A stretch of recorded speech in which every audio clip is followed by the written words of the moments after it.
certamente você consegue lembrar de alguma historinha, de alguma ilustração, de alguma alegoria que uma professora ou um professor seu contou para ensinar alguma coisa, ou que o pastor, na sua pregação, no início da sua pregação, contou para chamar a atenção do público.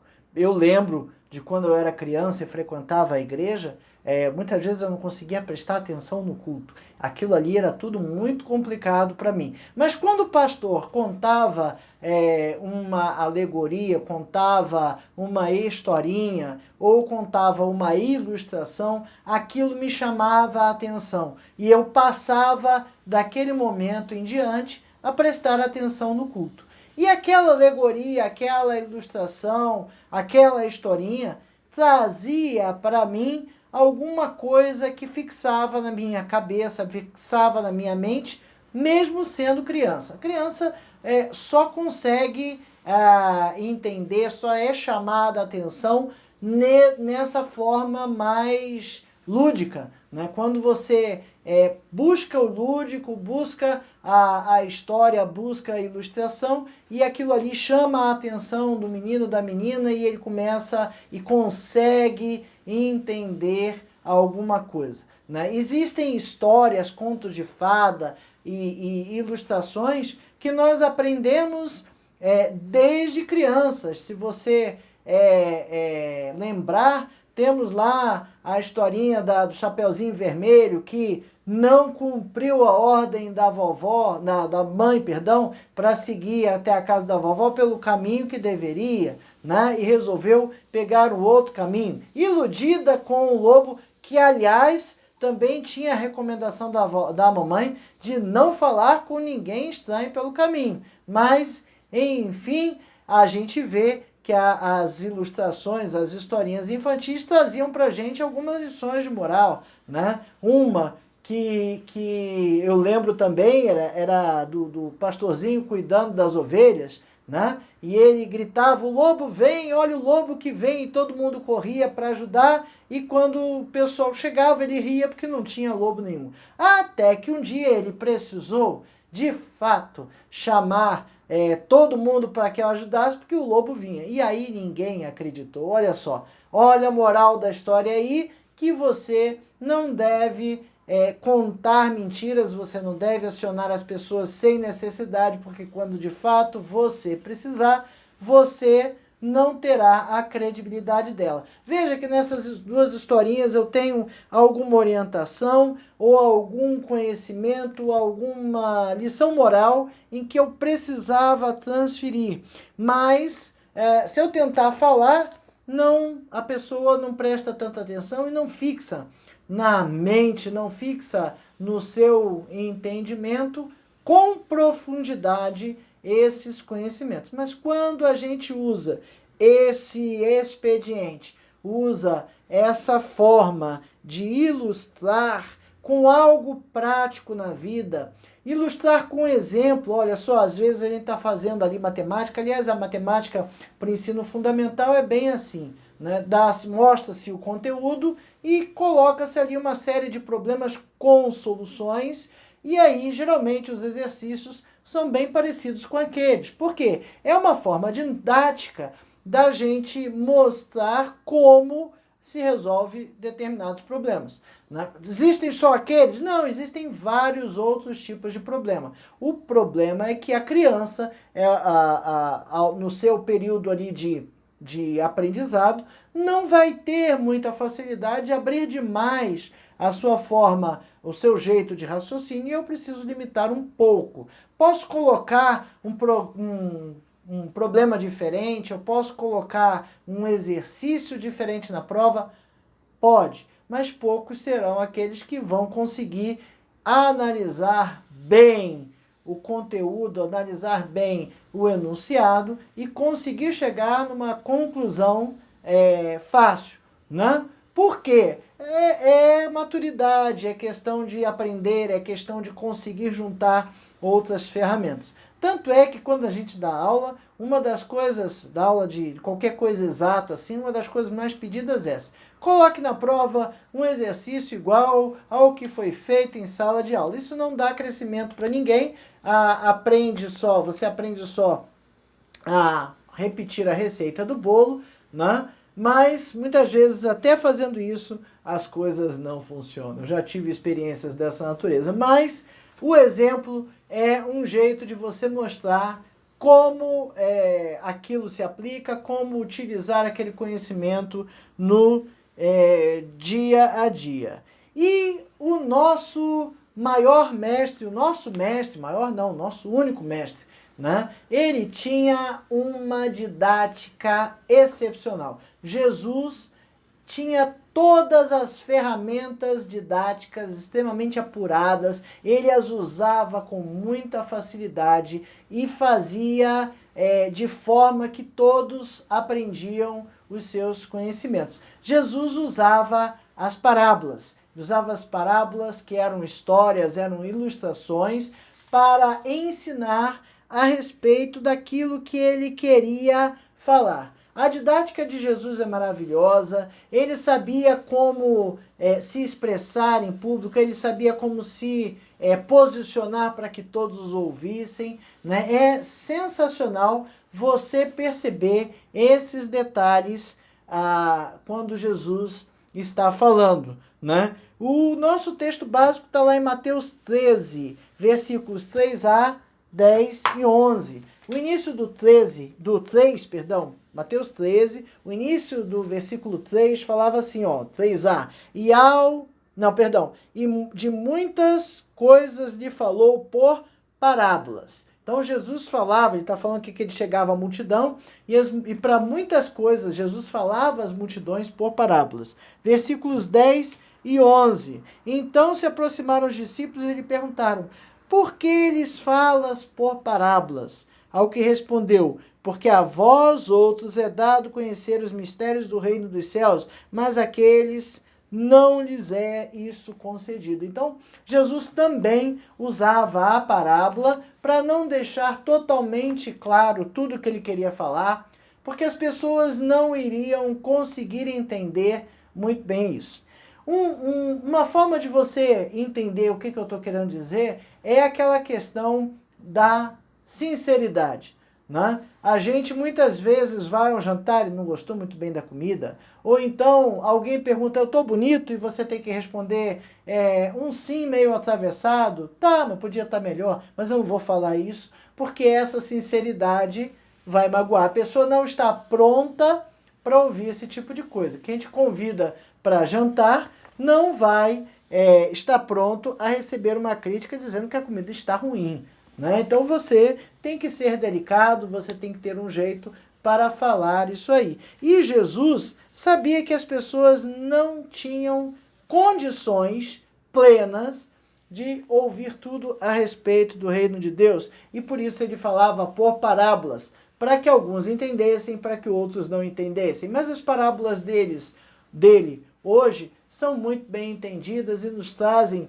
muitos conhecimentos. A palavra parábola vem do grego, porque o Novo Testamento, lembro aos irmãos, foi escrito em grego, né? E no grego era parabolê, né? Que significava por derivação, pôr as coisas lado a lado, que se assemelha à palavra alegoria, que significa dizer as coisas de maneira diferente. Então Jesus disse tudo o que tinha que dizer, porém, dizia muitas coisas por parábolas, para que os discípulos entendessem, estivesse mais perto e entendesse, e não causasse talvez um escândalo em todas as pessoas. O nosso comentarista cita o Dr. Augustus Strong, né, que fala aqui que as parábolas não deveriam ter supervalorização, nem uma super simplificação. Não dá para ir tão simples, nem fazer não fazer interpretações extremamente complexas. Isso deve ser evitado, porque a ideia era iluminar. A ideia da parábola era iluminar o ouvinte, apresentando ilustrações que possam concluir por si mesmo. Quando eu coloco uma ilustração dessas de Jesus, Jesus está, né, dando a você e a mim a oportunidade de tirar as suas próprias conclusões, tá certo? Então, são verdades, são ensinamentos, são conhecimentos que Jesus está nos passando, e esses conhecimentos, essas verdades, esses ensinamentos ficam presos às nossas mentes. Eu tenho certeza que você conhece de cor, de cabeça, algumas das parábolas de Jesus. Aliás, até não crentes, até aqueles que não conhecem a Bíblia, usam e contam parábolas de Jesus, talvez sem saber até a sua origem. Mas são histórias, são ilustrações, são alegorias que nos trazem conhecimento. E a ideia da nossa lição é aprender um pouco mais destas parábolas. A gente vai ver duas parábolas aqui e comentar um pouquinho mais sobre o que elas pretendiam atingir, o que Jesus, pretendia atingir usando as parábolas.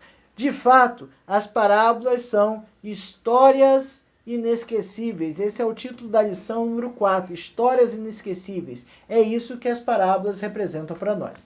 Essa é a lição número 4 da revista Palavra e Vida, edição número 75. A revista Palavra e Vida é editada pela Convenção Batista Fluminense. Está disponível no site batistasfluminense.org.br. Você pode acessar lá o site, buscar a revista em PDF, baixar. Essa aqui é em papel, mas você consegue a revista em PDF para acompanhar as nossas lições. Ok? Essa lição foi escrita pelo pastor Lucas do Amaral Silva, né? E como eu disse, tem por tema Histórias Inesquecíveis. As parábolas foram histórias inesquecíveis. Bom, a primeira parábola que aparece nos evangelhos, o evangelho começa por Mateus, então a primeira que aparece escrita, apresentada e explicada é a parábola do semeador. Antes de Mateus 13, Jesus usou algumas ilustrações aqui no Evangelho, né? Ele chegou a falar ali da porta estreita, ele chegou a falar dos dois fundamentos, a casa na areia e a casa na rocha. Então ele chegou a usar algumas ilustrações antes. Mas aqui em Mateus 13, ele conta uma ilustração, conta uma parábola e explica completamente essa parábola depois aos seus discípulos. Essa parábola é a parábola do semeador, é a história do semeador. Ela está lá em Mateus 13, vai do versículo 1 ao 23. Vou começar a ler e a gente vai discorrendo à medida que a gente vai lendo aqui. Naquele mesmo dia, saindo Jesus de casa, sentou-se à beira-mar. E grandes multidões se reuniam perto dele. Um montão de gente veio para perto dele. De modo que entrou num barco e assentou-se. Toda a multidão estava em pé na praia. Então veja que ele se distanciou no barco, veio um pouco mais para dentro do mar, da maneira que sua voz atingisse, ele tinha toda a noção de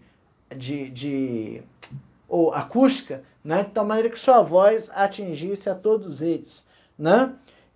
E de muitas coisas lhe falou por parábolas e dizia: eis que o semeador saiu a semear. E ao semear, caiu parte à beira do caminho, e vindo as aves, a comeram. Outra parte caiu no solo rochoso, onde a terra era pouca. Logo nasceu, visto não ser profunda a terra. Saindo, porém, o sol a queimou. E outra, porque não tinha raiz, secou-se. Outra caiu entre os espinhos, e os espinhos cresceram e a sufocaram. E outra, enfim, caiu em boa terra e deu fruto, a 100, a 60, a 30 por um. Quem tem ouvidos para ouvir, ouça.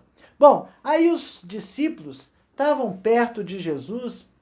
Estão entendendo o que o senhor está fazendo, né? Por que o senhor está contando esta forma? Está contando uma parábola, está contando uma história. Fala do semeador que sai a espalhar semente, só que ele joga pelo caminho e as aves vêm e comem as sementes, depois uma outra parte cai no solo rochoso, ou seja, ela não fica profunda, o solo talvez seja úmido, a semente nasce, mas vindo do sol seca, nascendo também seca logo porque não tem raiz profunda, então não tem de onde tirar o seu alimento, e depois uma outra parte caiu entre os espinhos, e quando cresceu os espinhos a sufocaram, e a outra parte caiu na terra boa, a 100, a 60 e a 30 por um produziu, ou seja, produziu de uma semente, nasceram várias outras sementes. E aí os discípulos chegam no versículo 10 e perguntam a Jesus. Então se aproximaram os discípulos e lhes perguntaram: por que falas por parábolas? Ao que respondeu: porque a vós outros é dado conhecer os mistérios do reino dos céus, mas àqueles não lhes é isso concedido. Então Jesus, veja, ele queria que seus discípulos entendessem muito bem o que ele estava falando, mas não queria que todo mundo entendesse com a mesma profundidade, não naquele momento. Pois ao que tem se lhe é dado, pois ao que tem se lhe dará, e terá em abundância, mas ao que não tem, até o que tem lhe será tirado. Por isso lhes falou por parábolas, porque vendo não veem, e ouvindo não ouvem nem entendem. Há um adendo aqui que a gente precisa fazer, que a língua hebraica é uma língua muito concreta. Tudo que é escrito no Velho Testamento é escrito de forma concreta, porque a língua hebraica é concreta. O jeito do povo hebreu pensar é um jeito concreto. Então, quando Jesus está falando de um semeador para um povo hebreu, eles estão pensando realmente numa pessoa semeando sementes, e é a semente caindo no caminho ou semeando no terreno errado. Não faz o menor sentido. Por que alguém vai gastar uma semente num terreno errado? Ok? Mas Jesus está usando uma linguagem figurada, está usando uma ilustração. Lembra, o Novo Testamento foi escrito em grego porque na época de Jesus a língua falada era o grego koiné, era o Império Romano que dominava Israel, e antes do Império Romano teve o Império Grego, ou seja, do final do Velho Testamento até a vinda de Jesus, tivemos o Império Grego, que espalhou o grego koiné, um grego que não era muito rebuscado, era um grego popular, espalhado para todo mundo falar, e depois tivemos o Império Romano, que dominou toda a região e usava o grego. E o grego é uma linguagem usa mais uma linguagem simbólica, usa ideias simbólicas. Lembre-se que os pensadores eram gregos, os primeiros pensadores, os primeiros filósofos eram gregos, da Grécia Antiga, lembra dessa história? Então, Aristóteles e outros desse jeito eram filósofos, então já tinha uma cultura de se falar com ilustrações, se falar uma coisa imaginando outra, ok? E as pessoas ali, os hebreus, não entendiam muito bem isso. Então, versículo 14, de sorte que nele se cumpre a profecia de Isaías: ouvireis com os ouvidos e de nenhum modo entendereis, vereis com os olhos e de nenhum modo percebereis, porque o coração desse povo está endurecido, de mau grado ouviram com os ouvidos e fecharam os olhos, para não suceder que vejam com os olhos, ouçam com os ouvidos, e entendam com o coração, se convertam e sejam por mim curados. Bem-aventurados, porém, os vossos olhos, porque veem, e os vossos ouvidos, porque ouvem. Pois em verdade vos digo que muitos profetas e justos desejaram ver o que vedes e não viram, e ouvir o que ouvis e não ouviram. Atendei vós, pois, a parábola do semeador. E agora Jesus vai passar a explicar a parábola para os seus discípulos. A todos os que ouvem a palavra do reino e não a compreendem, vem o maligno e arrebata o que lhes foi semeado no coração. Este é o que foi semeado à beira do caminho. O que foi então as sementes? Não, o semeador é o pregador, as sementes a palavra de Deus que é semeada, que é espalhada. E as sementes que caem à beira do caminho são essas pessoas que ouvem, mas não entendem muito bem, e o inimigo vem e arrebata, leva essas pessoas, né? O que foi semeado em solo rochoso, esse é o que ouve a palavra e logo a recebe com alegria, mas não tem raiz em si mesmo, sendo antes de pouca duração. Em lhe chegando a angústia ou a perseguição por causa da palavra, logo se escandaliza. Né? Você conhece pessoas assim? Você conhece pessoas que a gente prega a palavra, não entendem, não aceitem, não ouvem, né? Ou então pessoas que até recebem, começam a ir felizes à igreja e vindo o problema, vindo a perseguição, logo desistem. Versículo 22, o que foi semeado entre os espinhos é o que ouve as palavras. Porém, os cuidados do mundo e a fascinação das riquezas sufocam a palavra e fica infrutífera. Então, as coisas do mundo são mais priorizadas nessas pessoas. As pessoas entendem, ou ficam ansiosas pelas coisas do mundo, não conseguem colocar a sua confiança em Deus e a palavra fica suportada. Os espinhos a suportam. Mas o que foi semeado em boa terra é o que ouve a palavra e a compreende. Este frutifica e produz a 100, a 60 e a 30 por um. Então Jesus está mostrando aqui toda a explicação da parábola, né? E mostra que esses últimos aqui são os que de fato são salvos, né? Longe de mim, longe de você julgar se uma pessoa é salva ou não, mas ao longo da nossa vida cristã a gente vai ver pessoas com esses diferentes perfis. Pessoas que ouvem, não entendem, não concordam, debatem, nunca vão entender aquilo. Pessoas que entendem, ficam alegres, mas logo abandonam. Né? Pessoas que ouvem, vamos lá, que as aves comem, ou seja, que não entendem, que fica pelo caminho não tem raiz, né? Entre os espinhos, que ela está lá disposta a atender, mas os problemas do dia a dia geram ansiedade e acabam derrubando, e as pessoas verdadeiramente salvas. Né? Não quer dizer que uma pessoa não possa mudar de perfil, não é isso. Mas Jesus está mostrando aqui perfis das pessoas que vão ouvir falar do reino de Deus e vão reagir de formas diferentes. E essa foi a primeira parábola. A segunda parábola contada aqui, ou narrada aqui na nossa lição, é a parábola logo seguinte, a parábola do joio e do trigo. Ela é contada, ela é narrada por Jesus nos versículos 24 a 30 também de Mateus 13. Esse já é o segundo tópico da lição. A primeira falava da parábola do semeador e essa fala da parábola do joio e do trigo. Então, outra parábola lhes propôs, dizendo: o reino dos céus é semelhante a um homem que semeou a boa semente no seu campo. Mas enquanto os homens dormiam, veio o inimigo dele, semeou o joio no meio do trigo e retirou-se. E quando a erva cresceu e produziu fruto, apareceu também o joio. Então imagina que o camarada ele botou uma semente lá, boa, e veio os inimigos e colocaram semente de joio, ou seja, de uma outra planta que não era trigo, misturada com trigo.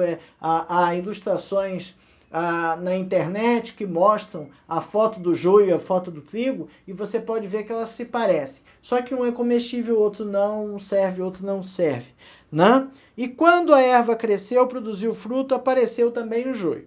Então, vindo os servos do dono da casa, disseram: Senhor, não semeaste boa semente no teu campo? De onde vem, pois, o joio? Ele, porém, lhe respondeu: o inimigo fez isso.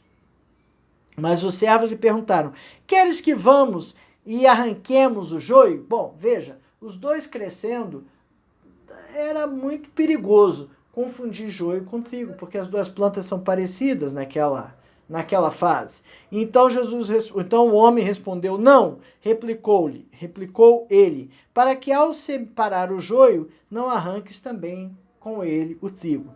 Deixai-os crescer juntos até a colheita.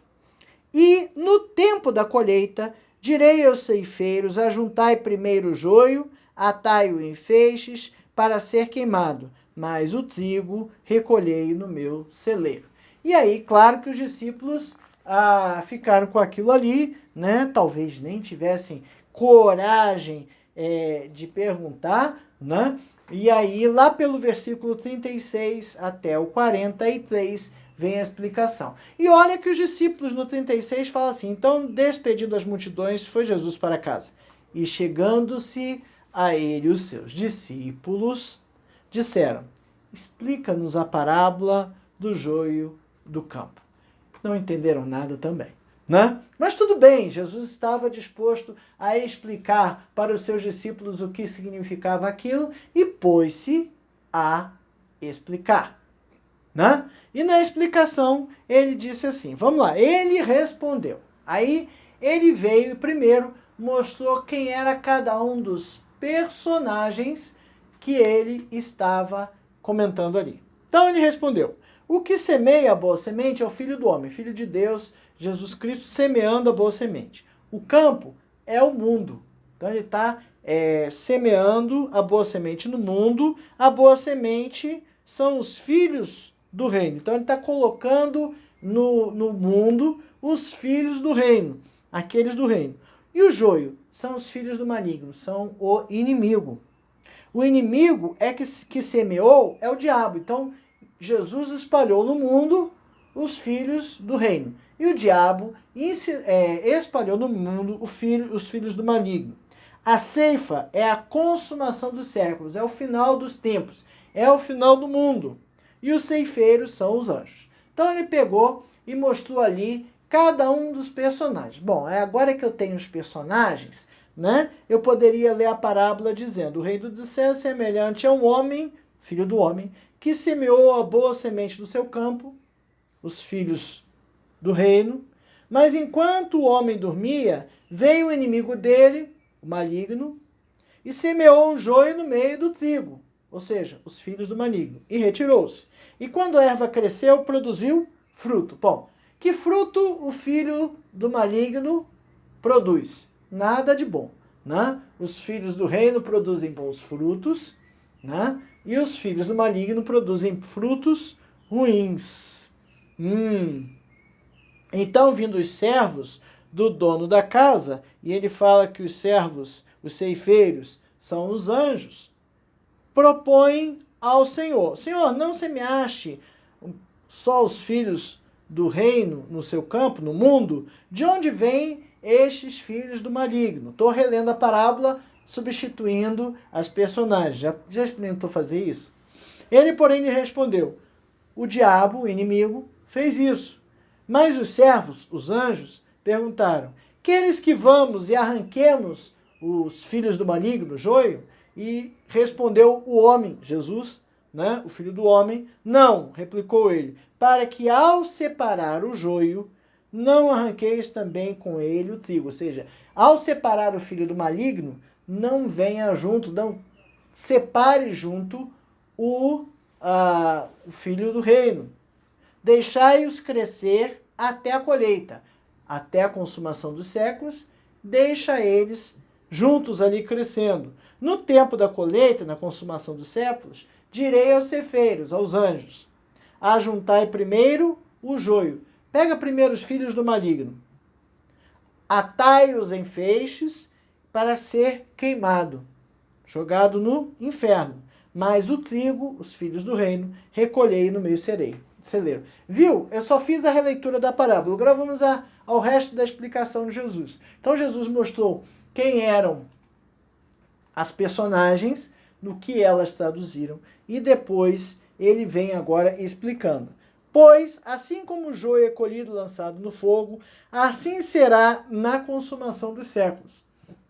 Jesus está dizendo: assim como eu pego o que não presta e queimo, né? E a gente ainda tem no Brasil essa prática ainda de fazer a colheita, e o bagaço que sobra no campo muitas vezes é queimado para avisar a cinza e misturar com o terreno, né? Assim será na consumação dos séculos. Mandará o Filho do Homem os seus anjos, que ajuntarão no reino, do seu reino, todos os escândalos e os que praticam a iniquidade, e os lançarão na fornalha acesa. Ali haverá choro e ranger de dentes. Então os justos resplandecerão como o sol no reino de seu Pai. Quem tem ouvidos para ouvir, ouça. E olha que Jesus está falando agora só aos seus discípulos. Veja o que Jesus está dizendo na parábola do joio e do trigo.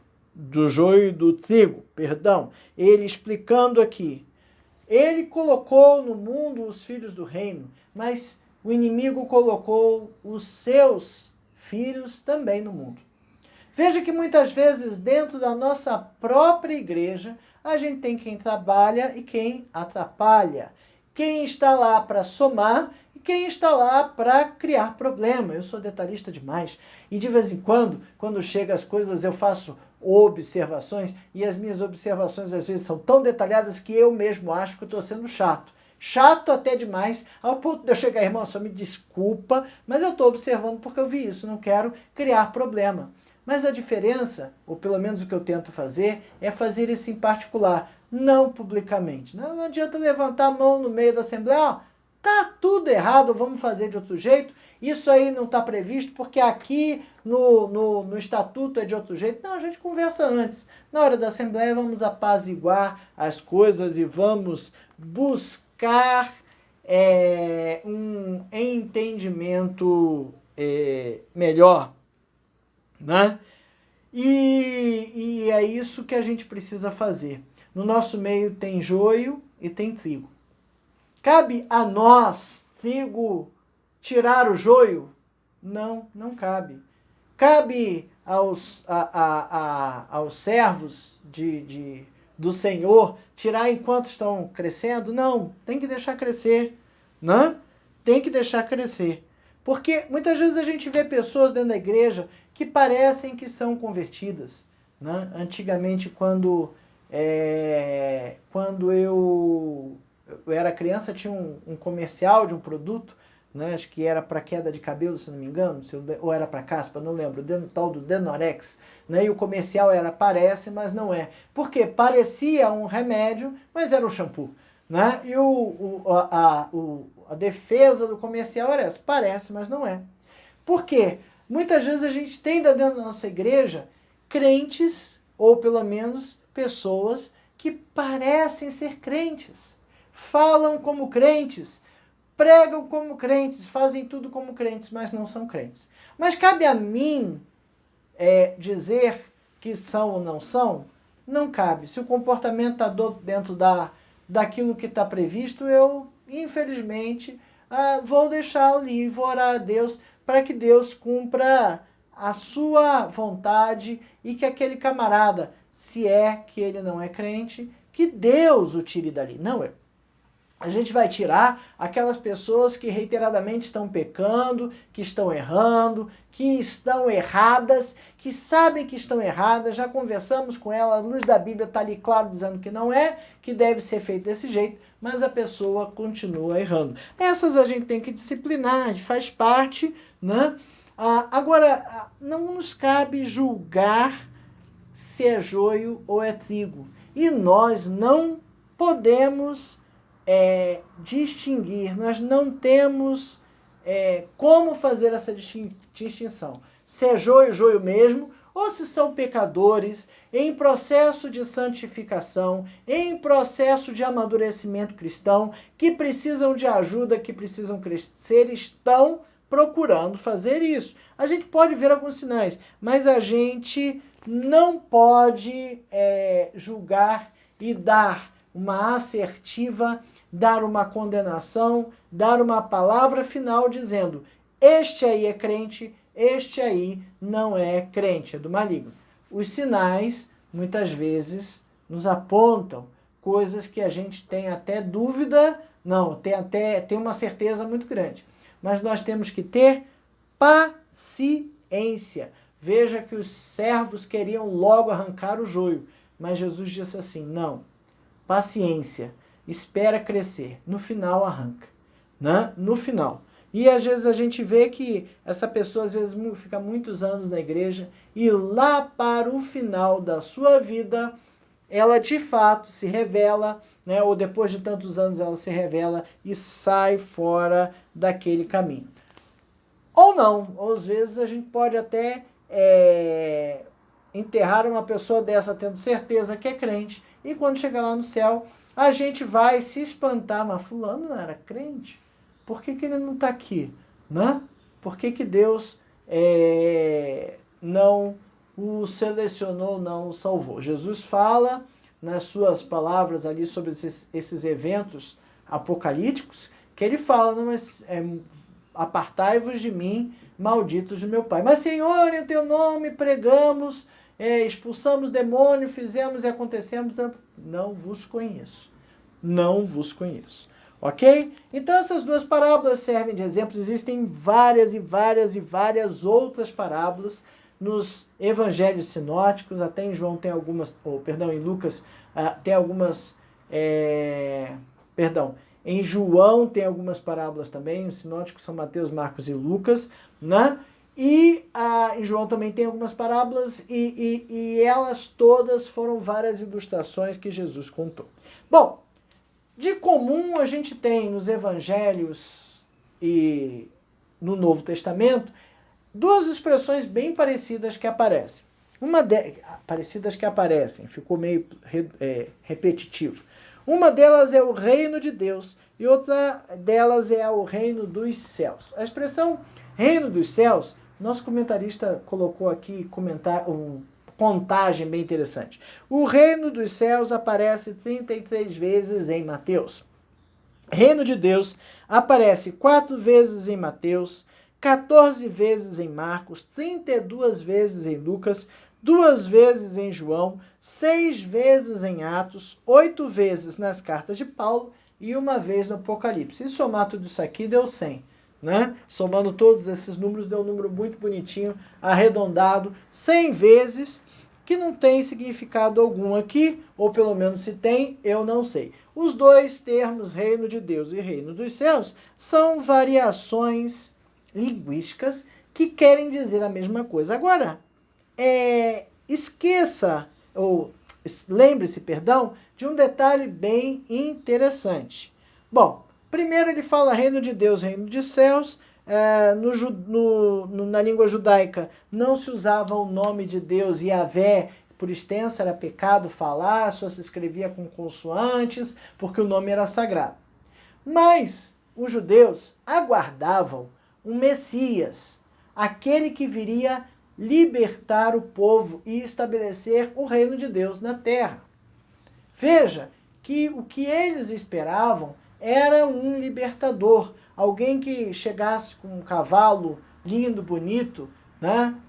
Um cavalo branco, todo bonitão, na sua armadura reluzente, né? Com uma espada poderosa, levantasse um exército, fosse contra o Império Romano e os libertasse daquele cativeiro. Né? Israel já tinha experimentado pelo menos outros 2 cativeiros, o da Babilônia e antes o do Egito, né? 2 cativeiros ali que por conta dos seus pecados Israel já havia experimentado. E agora estava sob o domínio romano. E quando falava de reino, eles colocavam na cabeça deles essa ideia de um reino. Mas Jesus sabia que não podia falar diretamente a eles. João 16:12 é um versículo bem interessante, em que Jesus fala isso com todas as letras. João 16, versículo 12, diz assim: tenho ainda muito que vos dizer, mas vós não o podeis suportar agora. Olha, Jesus sabia que se ele saísse falando diretamente, abertamente, naquela ocasião, ele apressaria provavelmente a sua crucificação, porque as pessoas de fato interpretaram, ou pelo menos usaram esta acusação de que ele estava dizendo que era o rei dos judeus. E o rei dos judeus queria dizer que se opunha contra o reino romano, contra o Império Romano. Não era nada disso que Jesus estava falando. Mas na expectativa hebraica era isso. E aí, no meio da sua pregação, eles foram encontrando alguns pontos, ou foram levantando alguns pontos para dizer que Jesus teria cometido heresia. Jesus não cometeu heresia, né? Ele cumpriu toda a lei, só que ele estava anunciando que ele era o Filho de Deus. E isso, aos olhos dos sacerdotes, já era heresia. Mas o tema central da pregação de Jesus é o reino de Deus, ou o reino dos céus, como você queira dizer. É o reino que Deus está implantando aqui na Terra. E é o tema central principalmente dos evangelhos sinóticos, que eu citei agora há pouco, Mateus, Marcos e Lucas. Né? Em Marcos, diz ali que essa pregação vinha precedida da pregação de João. Marcos 1, 14, 15. Ele começa o Evangelho de Marcos dizendo que depois da morte de João, Jesus apareceu. Veja lá, Marcos 1, versículos 14 e 15. Depois de João ter sido preso, foi Jesus para a Galiléia pregando o Evangelho de Deus, dizendo: o tempo está cumprido e o reino de Deus está próximo. Arrependei-vos e crede no Evangelho. Jesus está dizendo: o reino de Deus está próximo, o tempo está cumprido. É isso que eu vim fazer aqui. Ele foi claro, ele falou claramente sobre o reino de Deus. Ele falou isso de uma forma muito específica. Quer ver? Mateus 9, 35 diz assim, só um instante, Mateus 9, 35 diz: e percorria Jesus todas as cidades e povoados, ensinando nas sinagogas, pregando o evangelho do reino. Evangelho é boa nova do reino. Né? Pregando o evangelho do reino e curando toda sorte de doenças e enfermidades. Então, ele percorria as sinagogas ensinando o evangelho do reino, falando das boas novas de salvação. Mateus 12, 28. Se, porém, eu expulso demônios pelo Espírito de Deus, certamente é chegado o reino de Deus sobre vós. Então, Jesus estava dizendo ali. Lucas 17, versículo 20 e 21. E esse texto é bem interessante, porque agora ele vai dar um sentido mais prático para o que é o reino de Deus.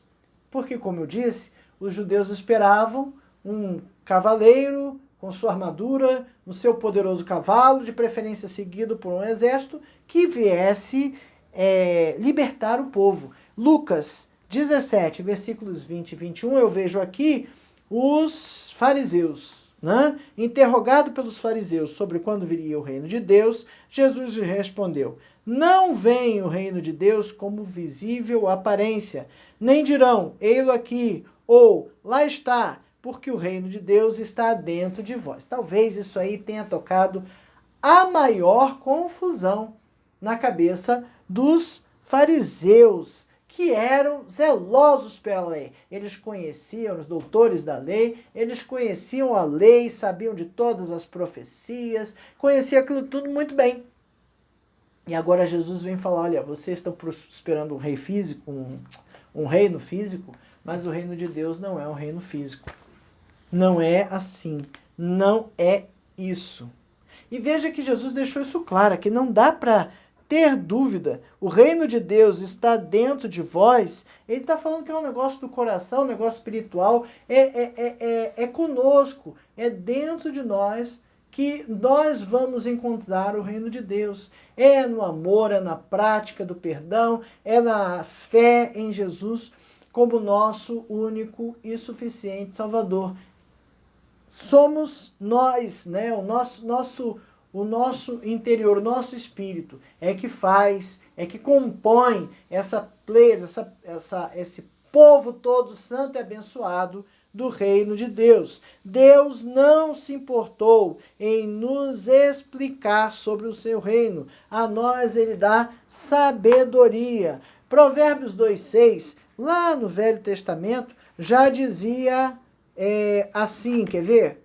Eu não marquei Provérbios, eu achei que eu tinha marcado, mas não precisa, porque Provérbios é logo depois de Salmos, né? E a gente acha ele com rapidez. Provérbios 2,6 diz assim: porque o Senhor dá sabedoria, e da sua boca vem a inteligência e o entendimento.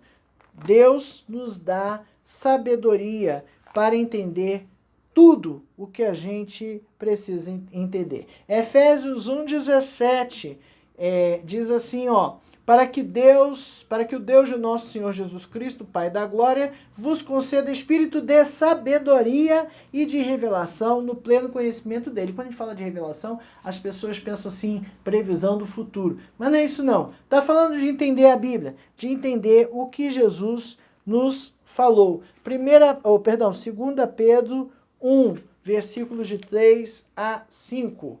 2 Pedro 1, de 3 a 5 diz assim: visto como pelo seu poder divino nos têm sido doadas todas as coisas que conduzem à vida e à piedade, pelo conhecimento completo daquele que nos chamou para a sua própria glória e virtude, pelas quais nos têm sido doadas as suas preciosas e muito grandes promessas, para que por elas vos torneis comparticipantes da natureza divina, livrando-vos da corrupção das paixões que há no mundo. Por isso mesmo, vós, reunindo toda a vossa diligência, associai a vossa fé à virtude, com a virtude o conhecimento, com o conhecimento o domínio próprio, com o domínio próprio a perseverança, com a perseverança a piedade, com a piedade a fraternidade, com a fraternidade o amor. Então veja que Deus nos dá a sabedoria e o entendimento para entender muito bem o que ele está falando, né? E Efésios 2, 3, versículos 3 e 3 a 5, diz assim também: entre os quais também todos nós andamos outrora, nós éramos perdidos, né? Perdão, é de 3 a 5, tá certo. Entre os quais também todos nós andamos outrora, segundo as inclinações da nossa carne, fazendo a vontade da carne e dos pensamentos. E éramos, por natureza, filhos da ira, como também os demais. Mas Deus, sendo rico em misericórdia, graças a Deus por isso, por causa do grande amor com que nos amou, e estando nós mortos em nossos delitos, nos deu vida juntamente com Cristo, pela graça sois salvos. Nós somos salvos pela graça. Deus, pela sua infinita bondade e misericórdia, nos deu a entender e a conhecer o que é o reino de Deus. E o objetivo das parábolas, e todas elas falam sobre o reino de Deus, o objetivo das parábolas é nos ensinar o reino de Deus. O reino de Deus está em nossos corações, o reino de Deus está em nós. Ele não é um reino físico, não é um reino material. Nós precisamos entender e viver e sentir e ter em nossos corações o reino de Deus, lembrando que aqui é transitório e viveremos uma eternidade no reino de Deus se aceitarmos a salvação de Jesus Cristo. Temos que fazer isso, né? Temos que aceitar a salvação para que sejamos salvos. Das duas parábolas que ouvimos, será que a gente é a semente que caiu no meio do caminho? Será que a gente foi sufocado pelos espinhos ou não tem raiz? Ou a gente é a boa semente? Que Deus nos ajude a ser essa boa semente. Será que a gente é joio ou trigo? Misericórdia. Que pergunta é essa, irmão? Mas a gente precisa ver para que lado a gente está trabalhando e o que a gente está fazendo. Deus compartilha conosco o seu reino. E nós precisamos entender. E entender estas coisas é criar raízes. A gente está no final de seca aqui em Brasília. E é interessante a gente ver a grama de Brasília. Lá para o Mato Grosso do Sul, Mato Grosso também é assim. O gramado nessa época do ano fica marrom, parece palha. Você olha para a grama e a grama parece ter morrido. Mas na primeira chuvinha que aparece, a terra é umedecida e folhas novas crescem, porque a raiz está lá. A raiz não morreu. Como são as nossas raízes? Ah, mas eu não tenho... Não, tá, mas você tem que buscar fazer crescer as suas raízes. E você faz crescer as suas raízes orando e lendo a Bíblia, né?